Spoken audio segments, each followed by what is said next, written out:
नमस्कार। आप सभी का एक बार फिर से इस नए अंक में स्वागत है। मैं हूं देवेश।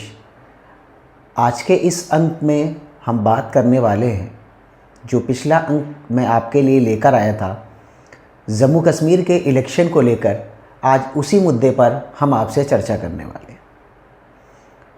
और ये चर्चा इसलिए भी ज़रूरी है क्योंकि मैंने पहले भी कई सारे वीडियोस जो बनाए हैं उसमें ये कहा है, क्या वाकई में कांग्रेस पार्टी की जो क्षमता चुनाव लड़ने की है, क्या वो वाकई में कम हो गई है। हम इसी मुद्दे पर आज चर्चा करने वाले हैं। और ये चर्चा इसलिए भी ज़रूरी है क्योंकि जितने भी अभी तक चुनाव हुए हैं, खासकर जब से मोदी सरकार आई है उसके बाद से लेकर अभी तक, उन चुनावों में एक चीज़ तो निकल कर आई है कि कांग्रेस पार्टी ने कई सारी जगह नए नए एक्सपेरिमेंट्स करने की कोशिश की है। कहीं पर उनको कामयाबी भी मिली है, मगर कहीं पर उनको निराशा भी हाथ लगी। जैसे कि झारखंड में उनको कामयाबी मिली, महाराष्ट्र में कामयाबी मिली, और भी कई जगह हैं। मगर इनके साथ देने वाले जो लोग हैं वो कैसे कांग्रेस पार्टी को दरकिनार करते हैं, अगर उसका एग्जाम्पल आपको देखना है तो आप जम्मू कश्मीर के इलेक्शन के रिजल्ट्स के बाद देख सकते हैं। घाटी में जिस तरह लगभग 10 सालों बाद चुनाव हुए, उसके बाद ये कयास लगाए जा रहे थे क्योंकि इन दोनों पार्टियों ने अलायंस जो है वो पहले से कर लिया था, कांग्रेस पार्टी ने और उसके अलावा नेशनल कॉन्फ्रेंस ने। मगर किसी ने भी ये नहीं सोचा था कि नेशनल कॉन्फ्रेंस जो है, जो अपनी ऐसी चीज़ों के लिए जानी जाती है जिसमें कश्मीर के उन तमाम हिंदुओं के साथ जिस तरह की गद्दारी उन्होंने की है, ऐसा ही कुछ वो कांग्रेस पार्टी के साथ कर देंगे, ऐसा प्रतीत होने लगा था उस समय से लेकर जब से एग्ज़िट पोल के आंकड़े आए थे और उसके बाद जब रिजल्ट आया। और कांग्रेस पार्टी जिस तरह से नेशनल कॉन्फ्रेंस के साथ उन्होंने जब अलायंस किया था, तो मुझे जहाँ तक ऐसा लगता है कि वो ये सोच रहे थे कि नेशनल कॉन्फ्रेंस जो है उनका साथ देगी। और कांग्रेस पार्टी के लिए एक उम्मीद ऐसी भी जगी थी कि हो सकता है सरकार में कोई बड़ा पद भी मिलेगा।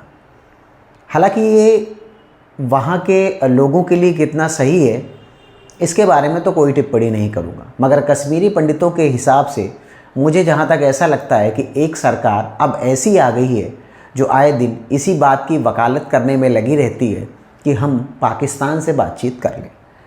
और जैसे ही वहाँ नई सरकार का गठन हुआ, वही पुरानी बातें, आर्टिकल 370 और 35 से न जाने कैसी कैसी बातें वहाँ की जा रही। मगर मुझे जहाँ तक ऐसा लगता है कि अब उनके कहने से कुछ होने वाला नहीं है, और अगर वो मनमानी करते हैं तो हो सकता है कि वहाँ फिर से एक बार राष्ट्रपति का शासन लगा दिया जाए। ये एक अलग पहलू है, मगर हम जो आज चर्चा करने वाले हैं इस वीडियो के माध्यम से, उसमें ये चर्चा इसी बात को लेकर है कि कांग्रेस पार्टी ने जिन जिन राजनीतिक दलों का साथ दिया है, कैसे उन्होंने इनकी ही पीठ में खंजर भोंकने का काम किया है। अगर आपको हाल फिलहाल का एग्जाम्पल देखना है तो कल का एग्जाम्पल आप देख सकते हैं। नेशनल कॉन्फ्रेंस ने क्या किया कि जब चुनाव के परिणाम आ गए, पीडीपी के विधायक जीत गए 2-3, तो उन्होंने क्या किया कि पीडीपी के विधायकों को मंत्री पद का लालच देके उनको अपनी पार्टी में शामिल करा लिया। उसके अलावा वहाँ पर निर्दलीय विधायकों को भी पद का लालच देकर उनको अपनी पार्टी में शामिल करा लिया। अब जब पार्टी में शामिल हो गए हैं तो आप सोच कर देखिए कि कांग्रेस पार्टी को वो कैसे बख्शेंगे। अब उन्होंने क्या किया कि जो कांग्रेस पार्टी के 6 जीते हुए विधायक थे, अब कांग्रेस पार्टी भी बड़े असमंजस में पड़ गई थी। उसको ये लगा कि अगर इन लोगों के पूरे जाल से बचना है, प्रोपेगेंडा से बचना है, तो उसके लिए कुछ तो करना पड़ेगा। इसलिए कांग्रेस पार्टी के विधायकों ने उस सरकार को बाहर से समर्थन दे दिया। मैंने पहले भी वीडियो में आपको बताया है कि बीजेपी जो चाहती है उसको करने में कभी कामयाब नहीं होगी। जो लोग ऐसे पत्थरबाजों को, आतंक की राह में चले जाने वाले लोगों को भटके हुए नौजवान कहकर इन बातों को टाल देते थे, वो कैसे वहाँ के लोगों का भला करेंगे, इसके बारे में तो सरकार ही मालिक है। मगर इन पहलुओं पर चर्चा करना इसलिए भी ज़रूरी है कि जिस कांग्रेस पार्टी ने नेशनल कॉन्फ्रेंस का साथ दिया और उनको चुनावों में इसका फ़ायदा दिलाया, और जब उन्होंने स्पीकर का पद मांगा तो उन्होंने सरकार से ही बाहर कर दिया। हम इसीलिए कई बारी कह चुके हैं कि कांग्रेस पार्टी अगर अकेले चुनाव लड़ती है तो इसका फ़ायदा जो है वो उनको चुनावों में ज़रूर मिलेगा। मैंने कई सारे वीडियोस में इन बातों का जिक्र किया है कि वाकई में जो कांग्रेस पार्टी है उसने एक बड़ा वोट बैंक जो है वो कैप्चर किया है। देश के हर एक हिस्से में उनका जनाधार अवेलेबल है। मगर जिन पहलुओं पर यह जांच होने वाली है कि आखिर कैसे कांग्रेस पार्टी को लोग इस तरह से निकाल कर बाहर फेंक रहे हैं जैसे दूध में गिरी हुई मक्खी को।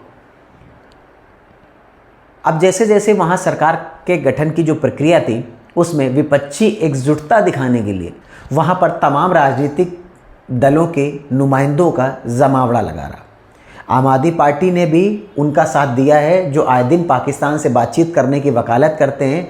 ये बात हर उस हिंदू को याद रखनी चाहिए जो आम आदमी पार्टी के लिए समर्थन की बात कहते हैं।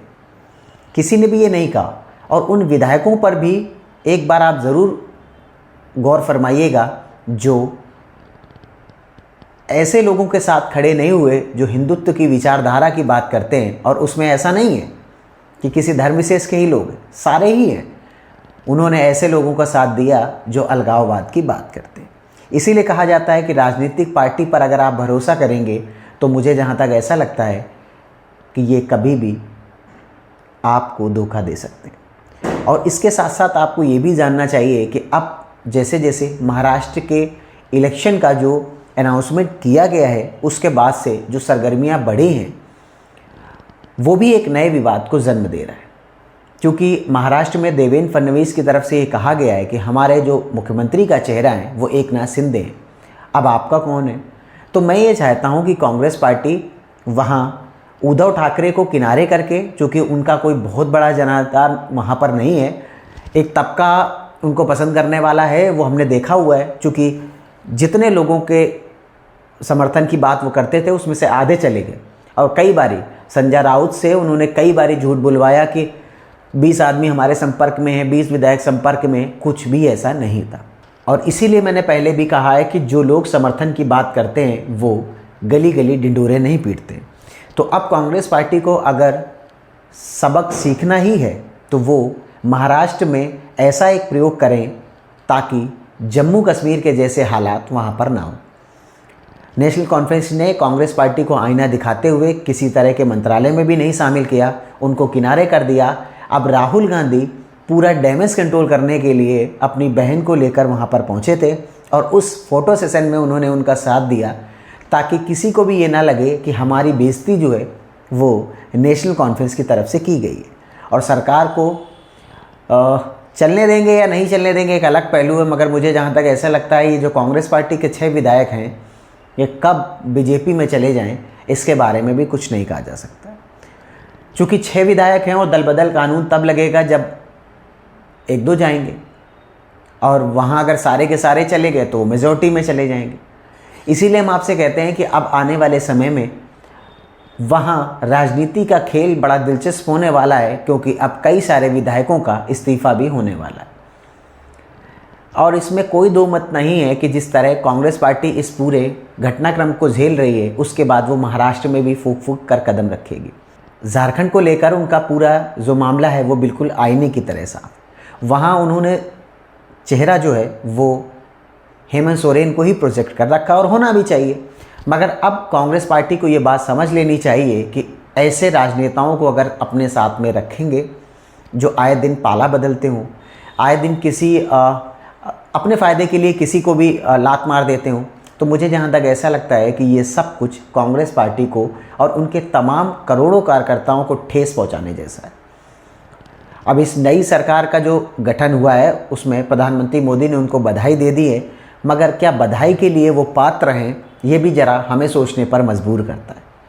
और इस वीडियो के माध्यम से हम आपसे ये भी अपील करना चाहते हैं कि अगर आप हमारे कंटेंट्स देख रहे हैं, अगर आपको हमारे कंटेंट पसंद आ रहे हैं तो प्लीज़ ज़्यादा से ज़्यादा लोगों के साथ शेयर करें, हमारे चैनल को सब्सक्राइब ज़रूर करें, कमेंट सेक्शन पर अपनी राय भी दें ताकि हम भी देख सकें कि कौन से जगह से हमारे व्यूअर्स जो हैं जुड़ रहे हैं। कुछ ना कुछ एडवांटेज जो है वो ज़रूर लेकर आने वाले हैं जो हमारे चैनल पर नए हैं या पुराने हैं। मगर जो हमारे सब्सक्राइबर हैं उनके लिए हम जो गिफ्ट्स हैं वो भी देंगे। इसीलिए हम आपसे कहते हैं कि कमेंट सेक्शन पर वीडियो देखने के बाद अपनी राय ज़रूर दें, ताकि हम भी आपसे कनेक्ट हो सकें और उसके अलावा ज़्यादा से ज़्यादा लोगों तक हम पहुंच सकें, अपने व्यूअर से भी मिल सकें। ऐसी हम आशा रखते हैं कि लोग ज़्यादा से ज़्यादा हमारे वीडियोस को शेयर करें। और आपकी इस मुद्दे पर क्या राय है मुझे कमेंट सेक्शन पर ज़रूर बताएं। चैनल पर नए हैं तो सब्सक्राइब ज़रूर करें। जय श्री राम, जय हिंद।